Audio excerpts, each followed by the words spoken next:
हम आप सभी प्रियजनों का अपने चैनल मंत्र ज्ञान पर हार्दिक अभिनंदन करते हैं। प्रिय भक्तों, शनिवार का दिन शनिदेव को समर्पित होता है। शनिदेव हर व्यक्ति को उसके कर्मों के हिसाब से फल देते हैं, इसलिए उन्हें कर्म फलदाता भी कहा जाता है। शनिवार का दिन मंत्र श्रवण करना बहुत ही कल्याणकारी माना गया है। इस दिन शनिदेव जी के मंत्र का श्रवण या जाप करने से तमाम कष्टों से मुक्ति मिलती है और व्यक्ति के जीवन में मान सम्मान धन आदि किसी चीज की कमी नहीं रहती। प्रिय भक्तों, शनिदेव को शनिवार के दिन का अधिष्ठाता माना गया है। शनिदेव को स्वभाव से काफी क्रूर माना जाता है। ऐसा कहा जाता है कि हर व्यक्ति पर कभी न कभी शनिदेव की वक्र दृष्टि जरूर पड़ती है। अगर आपके कर्म शुभ हैं तो यह दृष्टि आपका कुछ नहीं बिगाड़ती, लेकिन दुराचारी लोगों के लिए इस दृष्टि के प्रभाव को सहन कर पाना बड़ा मुश्किल हो जाता है। ऐसे में व्यक्ति शारीरिक, मानसिक और आर्थिक रूप से परेशान होता है और बुरी तरह बर्बाद हो जाता है। ऐसे व्यक्ति को अर्श से फर्श पर आने में कभी देर नहीं लगती। इसे ही शनि प्रकोप कहा जाता है। अगर आपके जीवन में भी शनि से जुड़ी हुई कोई भी समस्या है तो आपको शनिवार के दिन शनि मंत्रों का श्रवण या जाप करना चाहिए। ऐसा करने से शनिदेव आपके कष्टों को दूर कर देते हैं। ऐसे व्यक्ति को शनि की 7.5 महादशा और शनि दोष के नकारात्मक प्रभावों को झेलना भी नहीं पड़ता। जिस चमत्कारी मंत्र का श्रवण हम आपको आज कराने जा रहे हैं, इस मंत्र के नियमित 108 बार श्रवण या जाप से आपको नौकरी और व्यापार में भी सफलता मिलती है। जीवन में हमेशा सुख, समृद्धि और मान सम्मान बना रहता है। व्यक्ति का जीवन रोग मुक्त होता है, आयु बढ़ती है। इसके अलावा कठिन परिश्रम, अनुशासन और निर्णय लेने की क्षमता में वृद्धि होती है। प्रिय भक्तों, अगर कुंडली में शनि की स्थिति ठीक न हो तो कोई व्यक्ति कोई भी काम आसानी से नहीं कर सकता। उसे हर काम में अड़चनों का सामना करना पड़ता है। प्रिय भक्तों, शनिवार के दिन शनि को प्रसन्न करने के उपायों में शनि के मंत्रों का महत्व बहुत ही खास है। प्रिय भक्तों, दरअसल धार्मिक मान्यता है कि शनि देव से दृष्टि नहीं मिलानी चाहिए, क्योंकि ये शनि देव को श्राप है कि जिसकी ओर भी दृष्टि डालेंगे उसका अनिष्ट हो जाएगा। उनकी दृष्टि से बचने के लिए लोग उनकी प्रतिमा को घर पर भी नहीं रखते हैं। यही वजह है कि लोग पूजा के दौरान शनि देव से दृष्टि नहीं मिलाते और न ही उनके सामने एकदम खड़े होकर पूजा करते हैं। पुरानी कथाओं के अनुसार शनि देव को श्राप है यह कि वो किसी पर भी दृष्टि डालेंगे तो उसका अनिष्ट होगा। यह श्राप उनको उनकी पत्नी ने दिया था। एक बार शनिदेव भक्ति में लीन थे, तभी उनकी पत्नी शनिदेव के पास संतान प्राप्ति की इच्छा लेकर आई, लेकिन शनिदेव ध्यान में इतने मगन थे कि उन्होंने उनकी तरफ देखा तक नहीं। इस बात पर उनकी पत्नी को बहुत क्रोध आया और उन्होंने शनिदेव को श्राप दिया कि यदि तुम अपनी पत्नी को भी नहीं देख सकते तो तुम्हारी दृष्टि वक्र हो जाए, जिस पर भी पड़ेगी उसका अनिष्ट हो जाएगा। प्रिय भक्तों, यह भी मान्यता है कि शनिदेव की दृष्टि पड़ने की वजह से ही भगवान गणेश का सिर कटा था। इसके पीछे कथा है कि जब माता पार्वती ने अपने उपटन से गणेश को बनाया तो शिवलोक में एक उत्सव हुआ। सभी देवगण उन्हें अपना आशीर्वाद देने आए, लेकिन उस समय शनिदेव उन्हें बिना देखे ही वहां से लौटने लगे। तब माता पार्वती ने कहा, शनिदेव, आप मेरे पुत्र को देखेंगे भी नहीं क्या? शनिदेव ने कहा, मेरा देखना मंगलकारी नहीं है। तब माता पार्वती ने कहा, आपको मेरे पुत्र होने की प्रसन्नता नहीं हुई शायद, लेकिन यह मेरा आदेश है कि आप इसे देखें और अपना आशीर्वाद दें। तब शनिदेव ने माता की आज्ञा का पालन करते हुए गणेश पर अपनी दृष्टि डाली। कहा जाता है कि शनिदेव की दृष्टि के बाद ही गणेश का सिर धड़ से अलग हो गया और गणेश जी को हाथी का सिर लगाया गया। इसके बाद गणेश जी को गजानन कहा जाने लगा।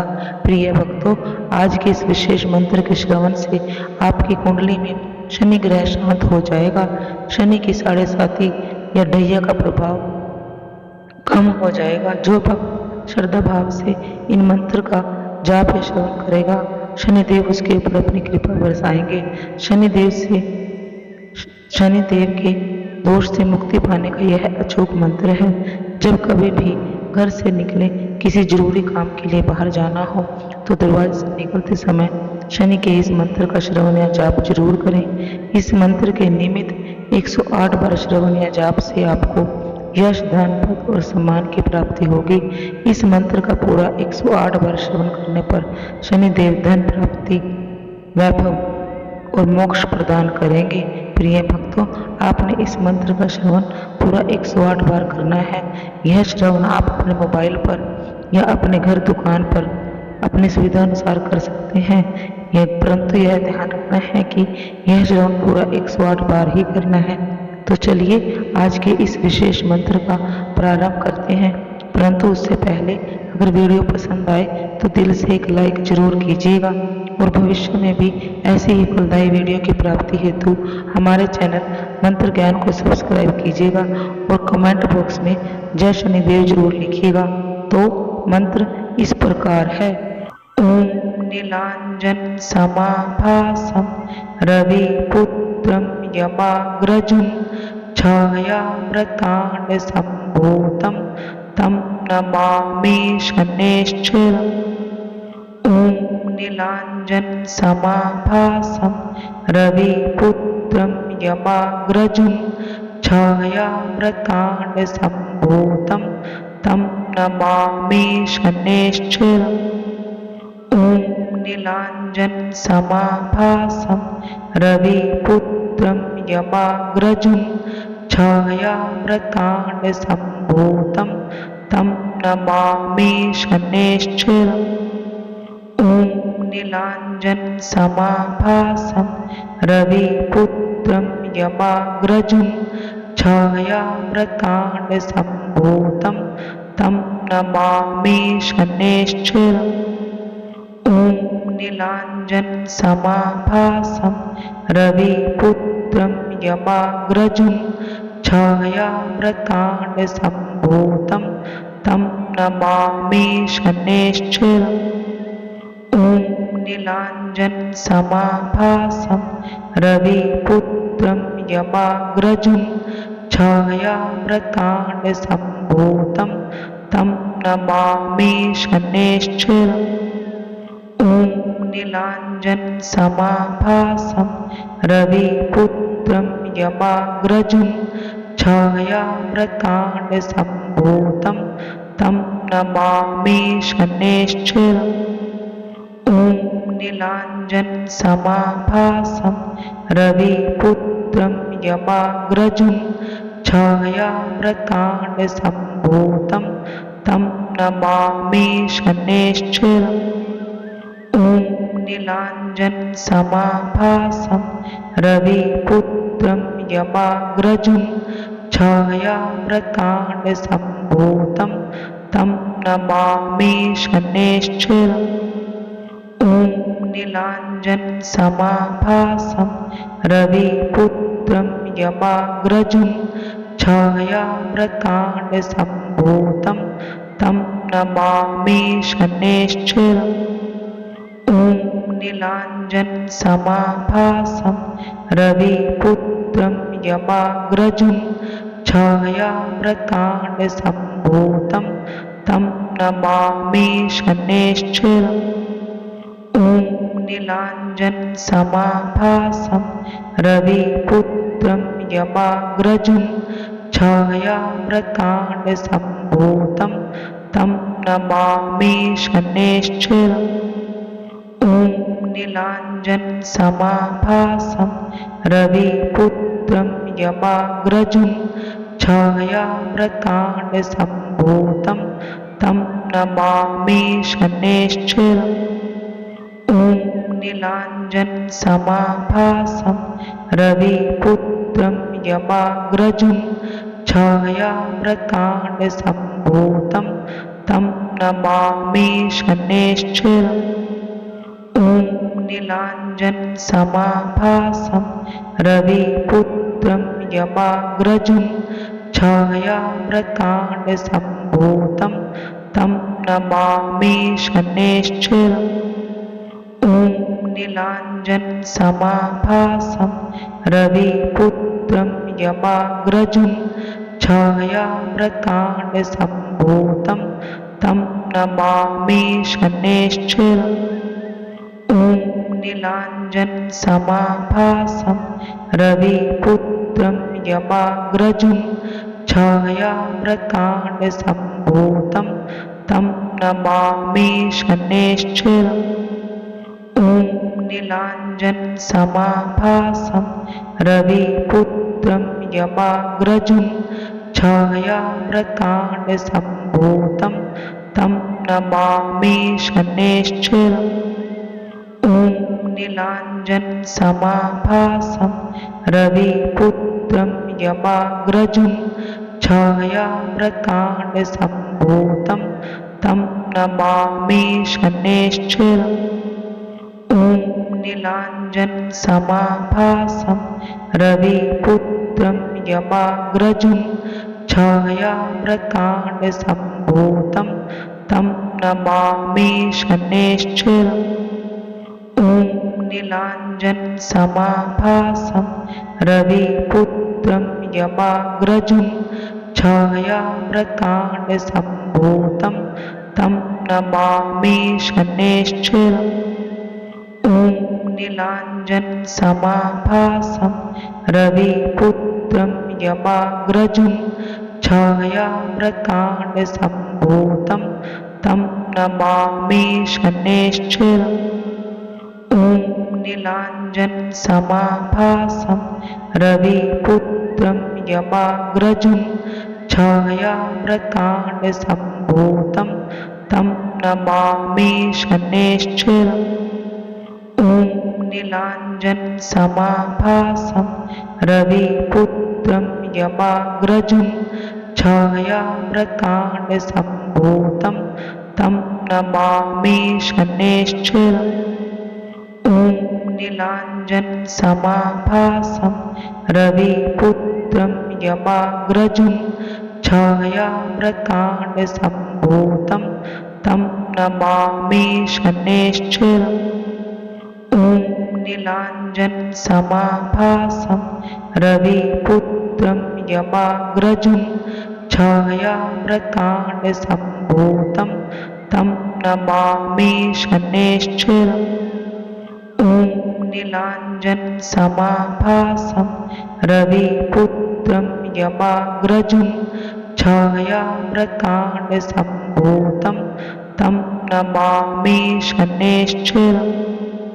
ॐ नीलाञ्जनसमाभासं रविपुत्रं यमाग्रजं छायाव्रताण्डसम्भूतं तं नमामि शनैश्चरम्।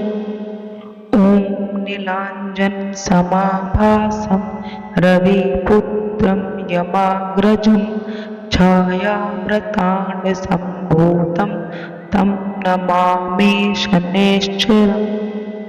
ॐ नीलाञ्जनसमाभासं रविपुत्रं यमाग्रजं छायाव्रताण्डसम्भूतं तं नमामि शनैश्चरम्। ॐ नीलाञ्जनसमाभासं रविपुत्रं यमाग्रजं छायाव्रताण्डसम्भूतं तं नमामि शनैश्चरम्।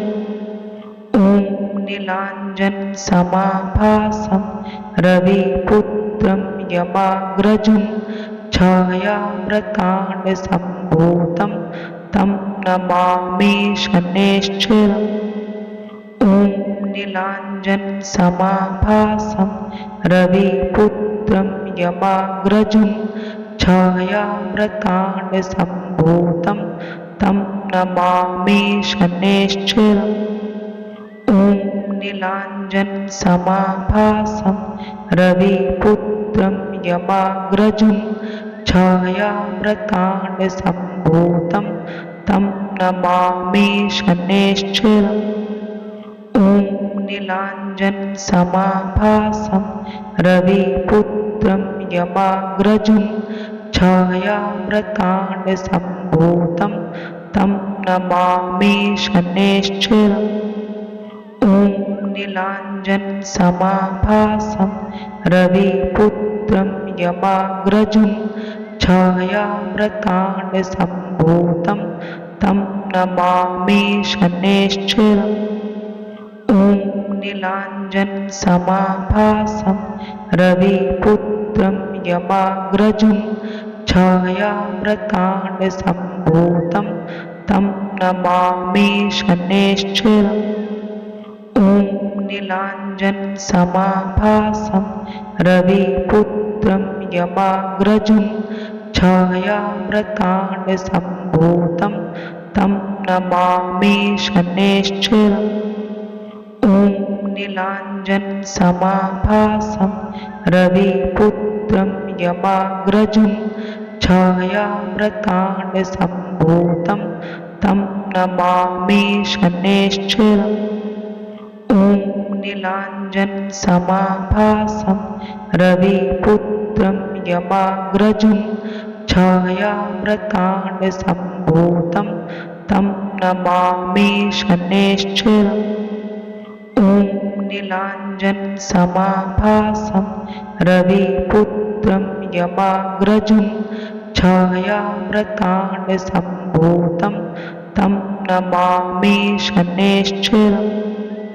ॐ नीलाञ्जनसमाभासं रविपुत्रं यमाग्रजं छायाव्रताण्डसम्भूतं तं नमामि शनैश्चरम्।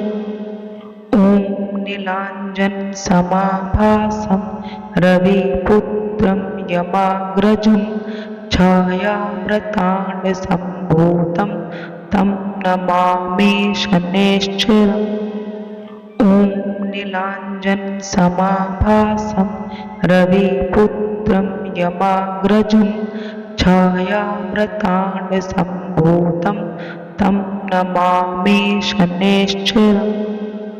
ॐ नीलाञ्जनसमाभासं रविपुत्रं यमाग्रजं छायाव्रताण्डसम्भूतं तं नमामि शनैश्चरम्। ॐ नीलाञ्जनसमाभासं रविपुत्रं यमाग्रजं छायाव्रताण्डसम्भूतं तं नमामि शनैश्चरम्। ॐ नीलाञ्जनसमाभासं रविपुत्रं यमाग्रजं छायाव्रताण्डसम्भूतं तं नमामि शनैश्चरम्। ॐ नीलाञ्जनसमाभासं रविपुत्रं यमाग्रजं छायाव्रताण्डसम्भूतं तं नमामि शनैश्चरम्। ॐ नीलाञ्जनसमाभासं रविपुत्रं यमाग्रजं छायाव्रताण्डसम्भूतं तं नमामि शनैश्चरम्। ॐ नीलाञ्जनसमाभासं रविपुत्रं यमाग्रजं छायाव्रताण्डसम्भूतं तं नमामि शनैश्चरम्। ॐ नीलाञ्जनसमाभासं रविपुत्रं यमाग्रजं छायाव्रताण्डसम्भूतं तं नमामि शनैश्चरम्।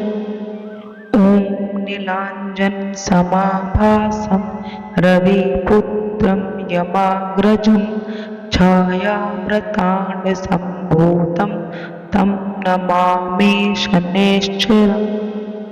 ॐ नीलाञ्जनसमाभासं रविपुत्रं यमाग्रजं छायाव्रताण्डसम्भूतं तं नमामि शनैश्चरम्। ॐ नीलाञ्जनसमाभासं रविपुत्रं यमाग्रजं छायाव्रताण्डसम्भूतं तं नमामि शनैश्चरम्।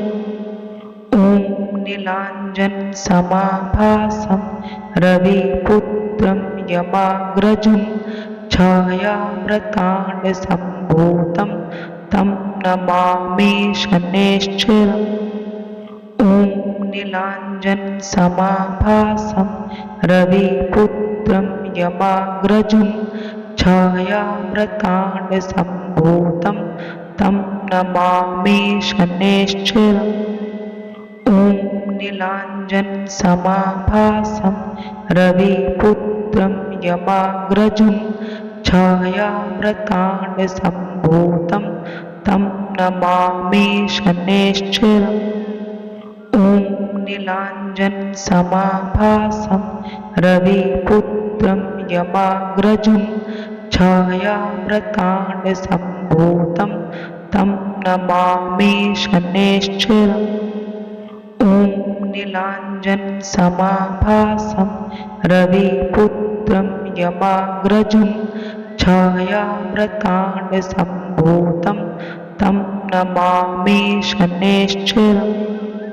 ॐ नीलाञ्जनसमाभासं रविपुत्रं यमाग्रजुं छायाव्रताण्डसम्भूतं तं नमामि शनैश्चरम्।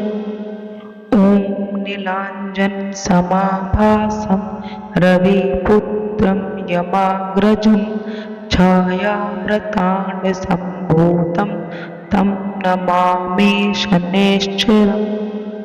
ॐ नीलाञ्जनसमाभासं रविपुत्रं यमाग्रजुं छायाव्रताण्डसम्भूतं तं नमामि शनैश्चरम्। ॐ नीलाञ्जनसमाभासं रविपुत्रं यमाग्रजुं छायाव्रताण्डसम्भूतं तं नमामि शनैश्चरम्। ॐ नीलाञ्जनसमाभासं रविपुत्रं यमाग्रजुं छायाव्रताण्डसम्भूतं तं नमामि शनैश्चरम्। ॐ नीलाञ्जनसमाभासं रविपुत्रं यमाग्रजुं छायाव्रताण्डसम्भूतं तं नमामि शनैश्चरम्। ॐ नीलाञ्जनसमाभासं रविपुत्रं यमाग्रजुं छायाव्रताण्डसम्भूतं तं नमामि शनैश्चरम्। ॐ नीलाञ्जनसमाभासं रविपुत्रं यमाग्रजुं छायाव्रताण्डसम्भूतं तं नमामि शनैश्चरम्। ॐ नीलाञ्जनसमाभासं रविपुत्रं यमाग्रजुं छायाव्रताण्डसम्भूतं तं नमामि शनैश्चरम्। ॐ नीलाञ्जनसमाभासं रविपुत्रं यमाग्रजुं छायाव्रताण्डसम्भूतं तं नमामि शनैश्चरम्। ॐ नीलाञ्जनसमाभासं रविपुत्रं यमाग्रजुं छायाव्रताण्डसम्भूतं तं नमामि शनैश्चरम्। ॐ नीलाञ्जनसमाभासं रविपुत्रं यमाग्रजुं छायाव्रताण्डसम्भूतं तं नमामि शनैश्चरम्। ॐ नीलाञ्जनसमाभासं रविपुत्रं यमाग्रजुं छायाव्रताण्डसम्भूतं तं नमामि शनैश्चरम्। ॐ नीलाञ्जनसमाभासं रविपुत्रं यमाग्रजुं छायाव्रताण्डसम्भूतं तं नमामि शनैश्चरम्। ॐ नीलाञ्जनसमाभासं रविपुत्रं यमाग्रजुं छायाव्रताण्डसम्भूतं तं नमामि शनैश्चरम्। ॐ नीलाञ्जनसमाभासं रविपुत्रं यमाग्रजुं छायाव्रताण्डसम्भूतं तं नमामि शनैश्चरम्। ॐ नीलाञ्जनसमाभासं रविपुत्रं यमाग्रजं छायाव्रताण्डसम्भूतं तं नमामि शनैश्चरम्। ॐ नीलाञ्जनसमाभासं रविपुत्रं यमाग्रजं छायाव्रताण्डसम्भूतं तं नमामि शनैश्चरम्। ॐ नीलाञ्जनसमाभासं रविपुत्रं यमाग्रजं छायाव्रताण्डसम्भूतं तं नमामि शनैश्चरम्। ॐ नीलाञ्जनसमाभासं रविपुत्रं यमाग्रजं छायाव्रताण्डसम्भूतं तं नमामि शनैश्चरम्। ॐ नीलाञ्जनसमाभासं रविपुत्रं यमाग्रजं छायाव्रताण्डसम्भूतं तं नमामि शनैश्चरम्। ॐ नीलाञ्जनसमाभासं रविपुत्रं यमाग्रजं छायाव्रताण्डसम्भूतं तं नमामि शनैश्चरम्। ॐ नीलाञ्जनसमाभासं रविपुत्रं यमाग्रजं छायाव्रताण्डसम्भूतं तं नमामि शनैश्चरम्। ॐ नीलाञ्जनसमाभासं रविपुत्रं यमाग्रजं छायाव्रताण्डसम्भूतं तं नमामि शनैश्चरम्। ॐ नीलाञ्जनसमाभासं रविपुत्रं यमाग्रजं छायाव्रताण्डसम्भूतं तं नमामि शनैश्चरम्। ॐ नीलाञ्जनसमाभासं रविपुत्रं यमाग्रजं छायाव्रताण्डसम्भूतं तं नमामि शनैश्चरम्। ॐ नीलाञ्जनसमाभासं रविपुत्रं यमाग्रजं छायाव्रताण्डसम्भूतं तं नमामि शनैश्चरम्। ॐ नीलाञ्जनसमाभासं रविपुत्रं यमाग्रजं छायाव्रताण्डसम्भूतं तं नमामि शनैश्चरम्। ॐ नीलाञ्जनसमाभासं रविपुत्रं यमाग्रजं छायाव्रताण्डसम्भूतं तं नमामि शनैश्चरम्। ॐ नीलाञ्जनसमाभासं रविपुत्रं यमाग्रजं छायाव्रताण्डसम्भूतं तं नमामि शनैश्चरम्। ॐ नीलाञ्जनसमाभासं रविपुत्रं यमाग्रजं छायाव्रताण्डसम्भूतं तं नमामि शनैश्चरम्। ॐ नीलाञ्जनसमाभासं रविपुत्रं यमाग्रजं छायाव्रताण्डसम्भूतं तं नमामि शनैश्चरम्। ॐ नीलाञ्जनसमाभासं रविपुत्रं यमाग्रजं छायाव्रताण्डसम्भूतं तं नमामि शनैश्चरम्।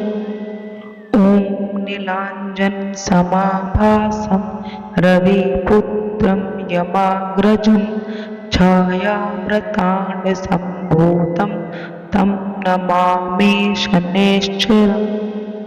ॐ नीलाञ्जनसमाभासं रविपुत्रं यमाग्रजं छायाव्रताण्डसम्भूतं तं नमामि शनैश्चरम्। ॐ नीलाञ्जनसमाभासं रविपुत्रं यमाग्रजं छायाव्रताण्डसम्भूतं तं नमामि शनैश्चरम्। ॐ नीलाञ्जनसमाभासं रविपुत्रं यमाग्रजं छायाव्रताण्डसम्भूतं तं नमामि शनैश्चरम्। ॐ नीलाञ्जनसमाभासं रविपुत्रं यमाग्रजं छायाव्रताण्डसम्भूतं तं नमामि शनैश्चरम्।